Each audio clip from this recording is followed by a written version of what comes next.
When I first saw the houses, I thought I was dreaming or dying. The morning sun was climbing over the Tennessee hills, spilling gold light across my pasture the same way it had for 30 years. The air smelled of honeysuckle and wet soil, a comfort I'd known all my life. My boots sank into the soft ground as I sipped my black coffee, ready to check the fence lines like I always did after a storm. That's when I heard something that didn't belong here. Children laughing, dogs barking, and the distant hum of lawnmowers. I froze. There shouldn't have been another human within a mile of me. My land stretched 847 acres, rolling green hills and creeks my grandfather bought in 1924. It was my inheritance, my sanctuary, my proof that honest work still mattered. But that morning, the breeze carried the smell of fresh asphalt, cut lumber, and paint, the scent of suburbia. I followed the noise through the mist until I saw it. An entire subdivision stood where my cattle used to graze. Rows of brand new houses, white fences, trimmed lawns, SUVs in driveways, children playing with sidewalk chalk, like some picture from a real estate brochure come to life. I stood there staring, my coffee mug slipping from my hand and shattering against a limestone rock. 98 houses, each one sitting right in the middle of my land. For a second, my brain refused to believe what my eyes saw. Maybe I'd taken a wrong turn? Maybe this wasn't Millbrook County? But then I saw my grandfather's oak tree, its thick branches shadowing the same creek where I used to fish with my father. My initials and Martha's were still carved in the bark, right where we'd left them 50 years ago. No mistake, this was my property. Then came the golf cart. A woman with perfect blonde highlights and a clipboard rolled up like she was commanding a parade. She wore a white blouse so stiff it could cut glass and had the kind of practiced smile you only see on politicians. Her name tag read Vicki Ashworth, HOA President, Heritage Meadows Estates. "Excuse me, sir," she said sweetly, her voice coated in syrup but sharp enough to slice. "This is private property. Heritage Meadows is a gated community for residents and invited guests only." I looked around at my creek, my trees, my soil, and felt my pulse pounding in my ears. "Ma'am," I said, trying to keep calm, "this land's been in my family since 1924. You're standing on my property." She laughed, a sharp, dismissive sound that made my blood boil. "Oh, honey," she said, like she was talking to a confused child. "You must be mistaken. We purchased this land from Millbrook Development Corporation 2 years ago. It's all legal and filed." She held up a thick folder of papers like it was the Bible itself. "Mind if I take a look at those documents?" I asked. "I'm not required to share HOA business with trespassers," she replied, snapping the folder shut. "But don't worry, we'll work something out. These families have children starting school soon. Surely you wouldn't want to cause a scene?" Her perfume was strong, synthetic flowers layered over arrogance. I could almost hear my late wife Martha whispering, "Zeke, breathe before you say something you can't take back." So I just nodded and walked away, my hands shaking. 3 days later, a deputy knocked on my door. He handed me a restraining order and smirked like a man doing a favor for his friends. The paper claimed I'd threatened residents with surveying equipment. Apparently, a tripod and measuring tape now qualified as weapons. The order forbade me from entering my own back 40 acres, land my grandfather's hands had cleared with a mule and sweat. Then came the letters. Heritage Meadows residents received warnings about me, the unstable former landowner. They patrolled my fence lines with cameras, snapped pictures of me feeding my cattle, and called the sheriff if I so much as drove near the creek. Online, Vicki's story spread like wildfire. On the Sweetwater Springs Facebook group, she posted photos. Her shiny new homes beside my weathered farmhouse, claiming my property was bringing down their community values. Comments poured in. "He looks dangerous. Why doesn't he sell? Someone should call adult services." I'd seen this kind of game before. 40 years of land surveying teaches you to recognize a con. I wasn't just some old man yelling about property lines. I was a man who measured them for a living. So I went to the courthouse. The smell of old paper and dust hit me the moment I walked in. The clerk behind the counter, Mr. Dempsey, looked up from his crossword and nodded. "Morning, Zeke. Haven't seen you in a spell."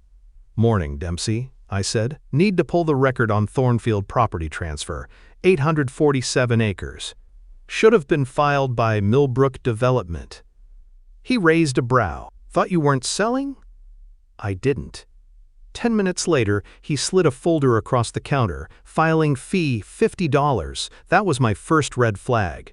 A sale worth millions doesn't get filed for $50. My second came when I saw the notary's name, Eleanor Hutchkins, sweet woman. Made the best peach cobbler in the county.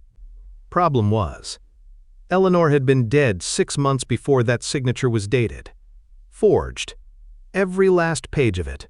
I felt the old fire light in my chest. I called my buddy Clarence Bulldog Mackenzie, a surveyor built like a bulldozer with twice the bite. "Bring your GPS," I told him. "We're walking my boundaries." 2 days later, Bulldog spit tobacco juice into the dirt and squinted at his screen. "Zeke," he said, "your property line is clean. Whole damn subdivision sitting right on your land, every inch of it." That's when I realized this wasn't just theft, it was war. They'd built an empire on lies, and I had the proof to bury them. By the time the sun rose the next morning, I was knee-deep in paperwork. The smell of coffee and old dust filled my kitchen as I spread deeds, surveys, and county maps across the table Martha once used for Sunday dinners. Her handwriting still marked the wood where she'd written grocery lists. Seeing it gave me the strength to keep going. Vicki thought she could bully me into silence with her fake restraining order, but I'd built my career on exposing liars with clipboards. Every compass point, every stake, every document, I had it all recorded. My family kept our property records like other people kept family Bibles. Grandpa used to say, "A man's land is only as safe as the paper that protects it." I was about to make those papers speak louder than Vicki's entire HOA. But Vicki wasn't done. Within a week, she'd turned my peaceful life into a circus. Private security guards in golf carts started patrolling the property line, their radios crackling through the night. I'd see their flashlights bobbing near my fence at 2 a.m., hear whispers about keeping the crazy old man under control. One even pointed a flashlight through my kitchen window while I was eating breakfast. Then came the sabotage. Dead possums on my porch, nails scattered across my driveway, my mailbox blocked by concrete planters so I couldn't reach my own mail. One morning, I found a dead raccoon in my truck bed. It stank like rot and revenge. But fear wasn't new to me. I'd faced worse storms. So I set up cameras, trail cams, hidden microphones, time-stamped recordings. Every threat, every trespass, every insult, documented. I wasn't just fighting for my land anymore. I was building a case. That's when the media showed up. Channel 7 News rolled into Heritage Meadows with their satellite van and smiling anchor who looked like she'd never seen dirt before. The headline they ran made me want to throw my television through the window. "Elderly man threatens families in gated community." They filmed me walking along the fence line, then cut the clip to make it look like I was yelling at children. Vicki played her part perfectly, standing on her manicured lawn pretending to wipe tears from dry eyes. "We just want to live peacefully," she said into the camera.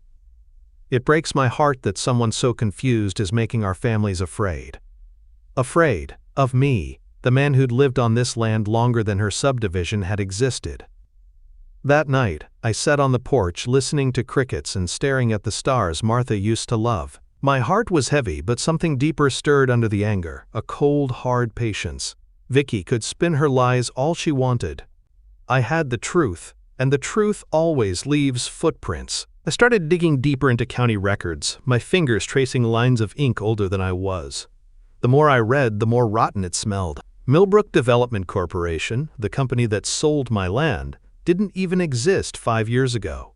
Their business license had been registered by none other than Brad Ashworth, Vicki's husband, our town councilman. That's when I realized I wasn't just fighting one HOA queen. I was fighting an entire crooked system. 3 days later, I found the smoking gun. In the county archive, buried in a dusty cabinet labeled Railway easements 1920 to 1940 sat the original Thornfield land agreement. My grandfather, Ezekiel Thornfield Sr., had signed it himself in 1924. The document was yellow with age, the paper soft like cloth, but the words were clear as sunrise. Clause 7. Any structure built on Thornfield property without written consent shall immediately transfer ownership to the Thornfield family, including all improvements, fixtures, and associated developments. I couldn't help but laugh. It echoed off the courthouse walls. That old man had been smarter than every crook in this county combined. It meant every house, every mailbox, every inch of asphalt on Heritage Meadows belonged to me. Still, I knew I'd need proof stronger than paper to take on the Ashworth's machine. So I called in a favor from a friend who owed me more than one. Ruby Morgan, an investigative journalist from the Nashville Tribune, had moved to Sweetwater Springs a few months earlier. I'd met her once at a hardware store when she was covering a zoning scandal in the next county.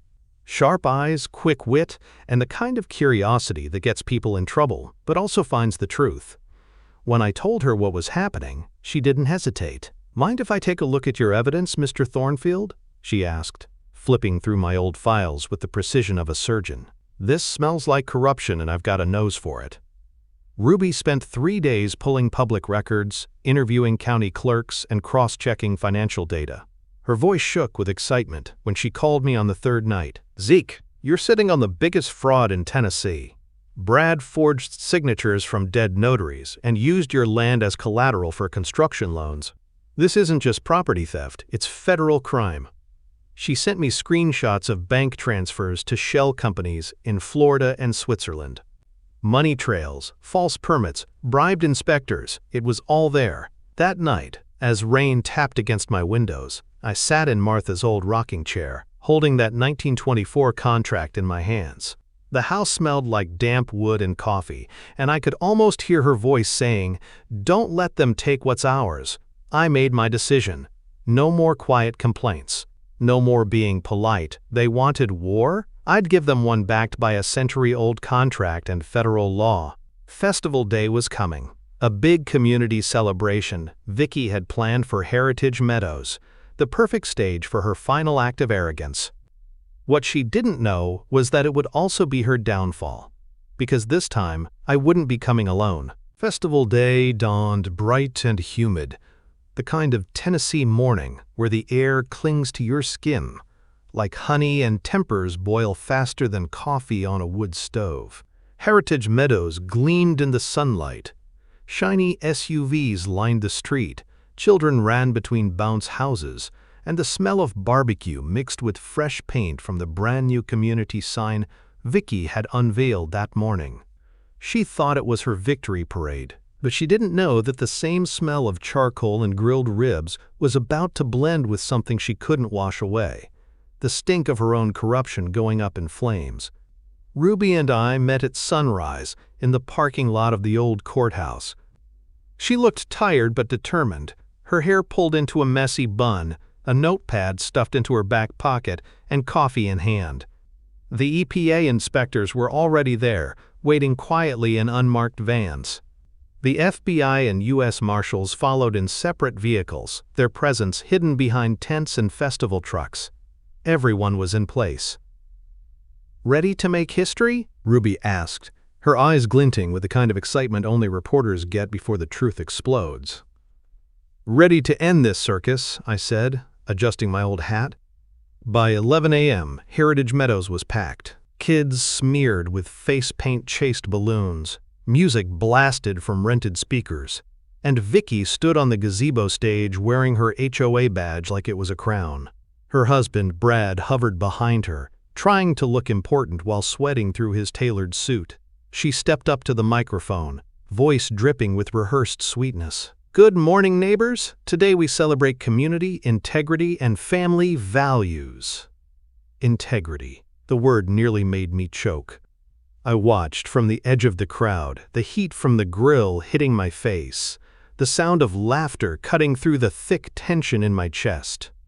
The same people who'd believed her lies, who'd posted online that I was crazy, were now eating cotton candy and waving at the woman who stole everything from me. Ruby gave me a subtle nod. It's time. I walked through the crowd, boots heavy against the pavement. Conversations hushed as people recognized me. Some whispered, others glared. I stepped up to the stage and faced Vicki head-on. "Afternoon, ma'am," I said into the microphone. My voice was steady, trained by years of calling out property boundaries. "Mind if I borrow your stage for a minute, seeing as it's built on my land and all?" A ripple of laughter and confusion rolled through the crowd. Vicki's smile faltered. "Sir, this is not the time or place." "Oh, I think it's the perfect time," I interrupted, holding up a weathered piece of yellowed paper that caught the sunlight like gold. "This here is the original Thornfield Railroad easement of 1924, filed with federal authorities, still legally binding. According to Clause 7, any structure built on my property without permission automatically becomes mine. Houses, roads, even that tennis court your husband's so proud of." The crowd murmured. Someone in the back shouted, "Is that true?" Before Vicki could answer, a voice boomed from the gazebo steps. "It's true." Marcus Webb, the U.S. attorney Ruby had brought in, stepped forward, holding a thick folder. His suit was sharp, his tone sharper. "Federal investigators have confirmed Mr. Thornfield's ownership. Every home in Heritage Meadows sits on illegally developed land. All assets are now under federal jurisdiction." Gasps rippled through the crowd like wind through wheat. Brad turned pale. "This is a mistake," he stammered. "You can't." Marcus didn't even look at him. "Bradley Ashworth, you're under arrest for fraud, forgery, money laundering, and conspiracy to commit theft." The crowd froze as two marshals stepped up and cuffed him right there, in front of his perfect neighbors and local news cameras. The sound of the metal clicking shut was the sweetest music I'd ever heard. Vicki's face twisted, all that polite composure vanishing. "You can't do this!" she screamed. "This is my community. These people believe in me." Ruby spoke into her recorder, steady as a heartbeat. "They believed your lies, Mrs. Ashworth. There's a difference." Quote, when the marshals read her rights, Vicki started shrieking, throwing every excuse she could muster. "It's fake! The contract's fake! This is harassment!" But the cameras were rolling, the documents were real, and her voice cracked under the weight of truth. Some of her neighbors stepped forward, anger burning in their faces. One woman, Maria Santos, shouted through tears, "You took our life savings. You lied to us." That broke whatever spell Vicki had held over the crowd. People started yelling, throwing HOA badges on the ground, ripping down festival banners that said "Community First." Meanwhile, EPA inspectors began roping off the area with yellow tape. Dr. Sarah Lightfoot, the environmental officer, lifted a microphone of her own. "These houses were built over federally protected wetlands. The groundwater is contaminated. Families must evacuate immediately." The crowd went silent. Parents clutched their children. Vicki's last act of defiance was to spit at my boots as the marshals dragged her away. "You'll lose everything too, old man." I looked her dead in the eye. "Ma'am, I've already lost everything that mattered. Now it's your turn." By evening, Heritage Meadows was swarming with reporters. Drones hovered overhead, filming the subdivision that had become a federal crime scene. The sun dipped low, painting the rooftops orange, while news anchors reported live about the biggest property fraud case in Tennessee history. Weeks later, I stood beside Ruby on my restored land. The EPA cleanup crews had left, the wetlands were healing, and my cattle grazed again where asphalt used to shine. The air smelled clean, no perfume, no chemicals, just wildflowers and soil. Heritage Meadows was gone. Brad got 20 years in federal prison. Vicki got 15. The sheriff who'd served me those fake papers, 5 years for obstruction. Even the judge who'd ignored my case resigned before his hearing. Justice doesn't come fast, but it comes eventually, if you fight long enough. 23 of the families stayed. They signed rent-to-own agreements under my new community project, Thornfield Meadows. No HOA, no corruption, no fake smiles, just real neighbors. Ruby's investigation won awards, but she always says the real prize was watching a small town remember what honesty looks like. As for me, I'm back to my sunrise walks, coffee in hand, the sound of cattle lowing and fence wires humming in the breeze. The land feels alive again, peaceful. Sometimes, when the mist rolls over the pasture, I swear I can hear Martha's voice on the wind, soft as ever. "You did good, Zeke." And I reckon I did. Because this land, my family's land, stood long before Heritage Meadows, and it'll stand long after. So if you ever find yourself facing down an HOA Karen with a clipboard and a fake smile, remember this: never steal from a man who measures land for a living.